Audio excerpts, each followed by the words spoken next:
All right. Well, the FDA approved the first pill for postpartum depression. That's what we call a depressive episode that happens after a woman gives birth.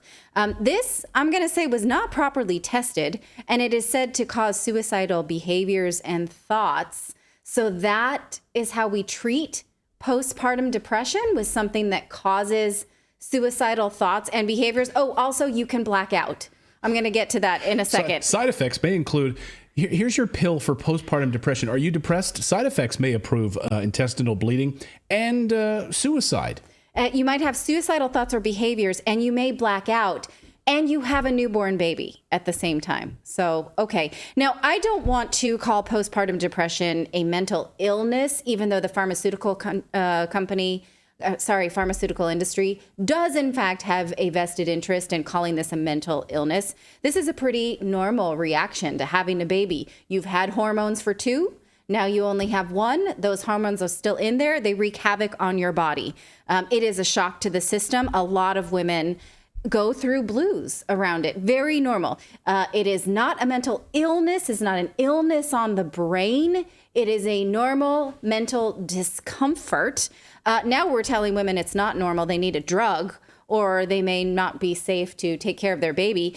This is what's called pharmacracy at work. We are pharmacracizing something that's normal in order to sell pharmaceuticals to you. And I'm going to show you just how sloppy this FDA approval is, and you decide for yourself if we can trust them based on this kind of research and propaganda.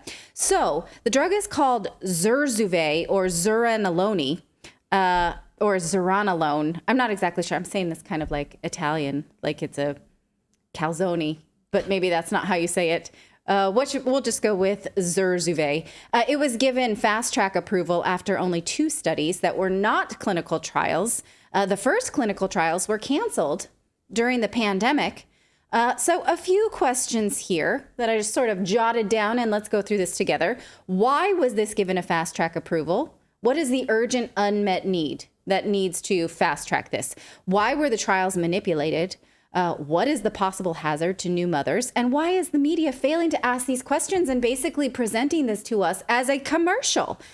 We have learned to ask these questions after we got such shoddy information from the FDA during the pandemic and the opioid crisis. So now we've learned they do shady things. We have to ask tougher questions. The mainstream media is not doing this. So let's start with that media question. This weekend, CBS ran a piece about this drug, and they literally let the person who is paid by the drug maker be their expert in this piece.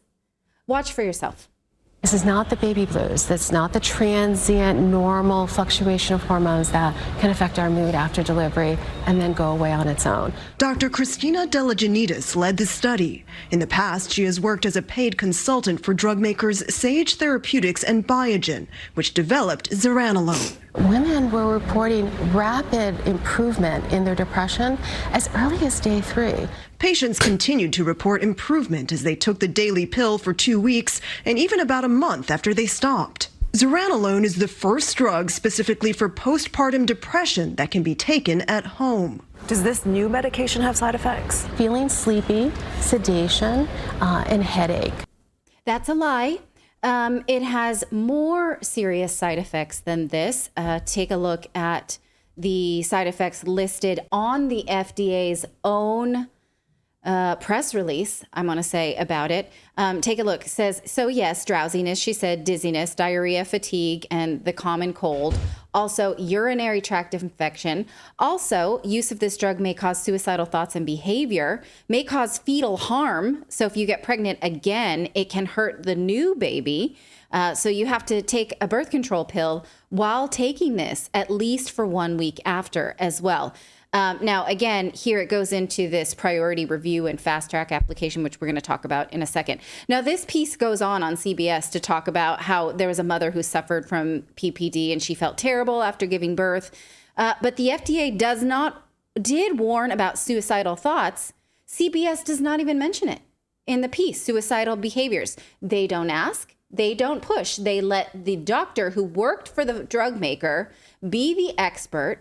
And then when asked about side effects, omit serious ones. Did the journalist not read it? Did the journalist just skip it? Or they just allowed the paid doctor to have an unobstructed commercial?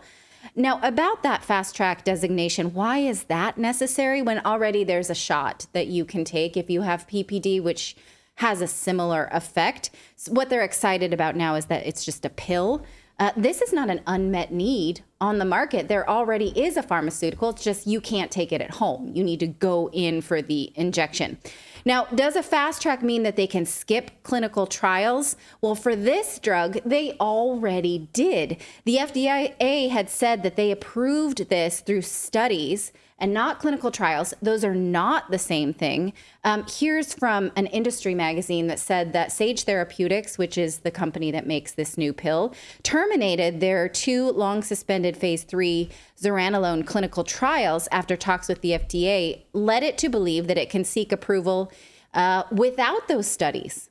So they had just a talk with the FDA saying, can we do it differently? Like, we don't need these long-term clinical trials. We can do it our own way. Now, we already know that they did this for oxycodone, and that caused the opioid crisis. This is exactly what RFK Jr. has been talking about. You can disagree with him on any number of, range of issues. That's fine.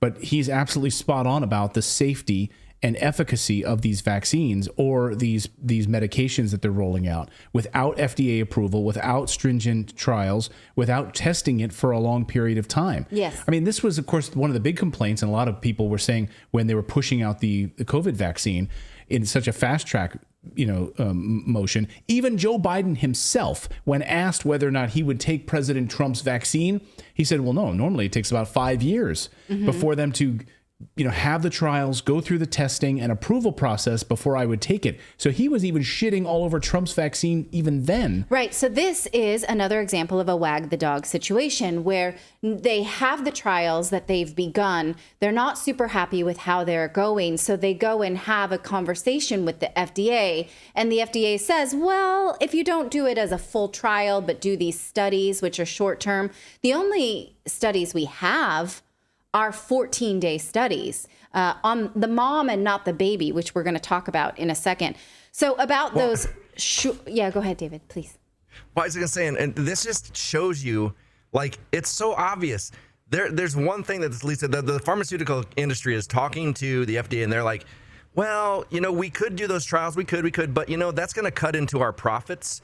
So, technically we can't do that because we have board members and everything. So we're going to have to fast track this. We can't wait for the profits. Yeah, why they did it, it's not really clear. And Sage Pharmaceuticals had a investor meeting recently and was kind of pushed on it before they got this FDA approval. And they're like, well, we don't want to say too much because we don't want to rattle the cage. We're really hoping for this FDA approval. So let's just, play it close to the vest, which is exactly what they did. So why were they allowed to have these meetings with the FDA in order to doctor, pun intended, the results of their studies and then push that forward for full FDA approval? Now, about those shorter studies, those 2 were manipulated. Here is, again, from this industry publication saying that they tweaked their endpoint for this. So they may have had one goal in the beginning. Maybe it was some kind of marker of, dopamine or serotonin. But instead they decided, well, we're going to change how we call this a success. So instead of whatever they had originally planned for these studies, they said, let's just see who self-reports fewer depressive symptoms. So are like self-reports. That's literally it. That this is how they're saying that they think it's effective. So they may ask me on day 1 of the trial, what depressive symptoms do I have? I'm sleepy. I'm angry. Sleepy is not depressive. No, that is a symptom that they call extreme fatigue. Extreme fatigue. I feel angry. I feel mad at the baby, that kind of thing. And then 14 days later, they ask, how many of these things do you feel? And if you report even 1 fewer, that's a success. So it's literally just you self-report this list of symptoms. They don't check any, any of your brain chemistry at all. Right. They also did not at all check how this might affect a baby. So I'm assuming you just don't nurse if you're taking this, because there was no data on whether or not it would hurt the baby. So I'm going to feel comfortable with saying they didn't test that. Don't go get this if you are nursing. Now, again, they talk about suicidal behaviors in new moms with small babies. Is that a good trade-off? Like maybe you feel less PPD, but then now you feel like harming yourself and behaving in that way. Also, this was not mentioned in the news report, and it also was not mentioned in the FDA's approval release, but it was on the drug's white label, which I looked through. You can have excessive sedation and sudden loss of consciousness. Again, you got a new baby and you may pass out. It says most people just kind of came back to time to full recovery, was like 15 to 60 minutes. You can't have that if you have a new baby. So I guess if you're going to take this, you better make sure you got a babysitter because you may pass out. Safer drinking a glass of wine or two. Right. I mean, yeah. Yeah. I mean, don't fewer pass side out. effects. I mean, right. It seems like fewer side effects. Like if I have a glass of wine, I don't have suicidal tendencies. Like I'm like, that's kind of a happy, fun night for me. Like, okay. I mean, I'm not going to say that. If I drink, I start fights. So I'm definitely not going to say that that's better. That's why I don't drink. Yeah, tequila. What is tequila? It's like beer. It's like beer. It's like beer. Okay. Again, I just want to say, speaking of those babies, screw them because they weren't tested at all in any of these studies. So presumably you should not nurse while taking these drugs because there's no studies to show that it's safe. Now, am I saying to you that this is not a good drug or not, necessary? I'm not necessarily saying that. What I'm asking here, and I would like to collectively ask this together, the media is saying it's good. They didn't ask any of these questions. I'm just wondering on what basis do they feel comfortable saying that this is a great breakthrough? I am saying these three things. Number one, we continue to medicalize normal behavior and tell people that it's a mental health disease. It's not. That it's not a disease. It's discomfort, pretty normal when you have a baby. Most of PPD is normal and resolves itself. And so by framing this as a mental health disorder or disease, there is pharmaceutical profit in that, right? And so we're telling women, you can't cope with this. You're not strong enough. You definitely don't have any of the normal resources that women use to cope with this, such as my favorite book, The Red Tent, about, like you don't have a community to support you. You don't have natural medicine. You don't have all of these things. No, you need a drug. Number two, another thing that I'm saying, the FDA has continued to lower its standards again and again to pass a drug that may or may not have passed if given full clinical trials and full approval process under the normal timeline. We saw that with the 2 RSV injectables that were just put on the market within the last couple of weeks. Why is fast track the new full approval? Why? And number three, I just want to point out that the media has failed to point any of this out, further proving their inherent bias towards the biopharmaceutical industry. Those two things do not garner trust in the media or big pharma. And so that's what I'm saying. So if you are someone who is looking into this drug, here are the places I am going to suggest that you look for yourself, and definitely not the media that's just giving commercials to Sage Pharmaceuticals. Great point. Let us know your thoughts on that in the chat below. And can I just say, like, the one of the bigger problems is also Pfizer and these companies support the media, and as much as they give, if Pfizer pulled out their advertising dollars out of a news station, right, that could be the funding of one whole show. Like it could be like, well, Greta's gone from Fox, or this person's gone from this because we just lost this much money. So they have to take that money because it could completely change the channel, the news. Sure, but we're doing all right. We're here. You're here. We don't have any biopharmaceuticals that are asking us to promote them. And so I feel absolutely comfortable looking into this with no questions that I cannot ask. And so, you know, it can be done, big networks. You can do it. You're refusing to, and people will get hurt. Like, what if you knew that someone, like that reporter who had the nice blowout in the green dress that we showed you, what if she knew that someone saw that and then said, oh yeah, I'm going to go ask my doctor for this, got it, and then passed out and dropped the baby or harmed themselves, right? And you never warned them? That's not your job. You're not doing a good job then. We've had a series of these reporters that we featured here on the show recently out of WGN in Chicago. This lady you're talking about. What's the woman from CNBC or NBC News? The doctor who was pushing all of the COVID vaccines. The one whose husband died at the World Cup. Yeah.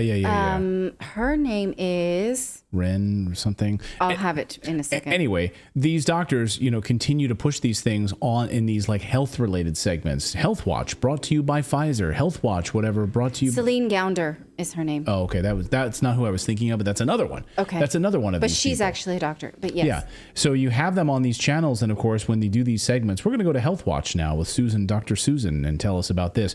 They're all, all those segments are sponsored by these big pharmaceutical companies, and they're all in the tank for these big pharmaceutical companies. Yeah. Whether or not they're getting kickbacks for them or not. Hope we find out more about this from Dr. Fauci in his testimony, and if he gets dragged before a criminal prosecution. We'd love to know how much money they were getting on the side from these biopharmaceutical companies.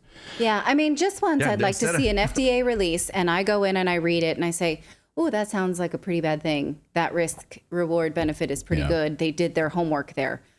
They didn't. Again, they, were led by the nose by the pharmaceutical industry here. Well, I was going to say, instead of paying your news people like 20, 15, 10 million a year, cut back, pay these people $1 million. You'll still get good people. And you're not on the dole for responsible for that kind of money that you are so desperate to take any dollar you can get for advertising. Yeah.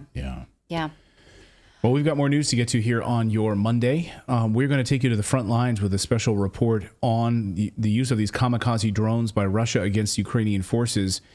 This is devastating, and what's left of the Ukrainian forces being hit with these drones. It's pretty stunning. We will have that frontline report for you. Thank you so much for watching this segment here at Redacted. We are live every day at 4 p.m. Eastern Time, trying to share the stories that the mainstream media will not cover. You should also come over and join our community of Redacted Rebels over at redacted.inc. That's our private locals community where we can share exclusive content that we simply cannot share here on YouTube. Come over and join the rebellion together right now by going to redacted.inc. We'll see you next time.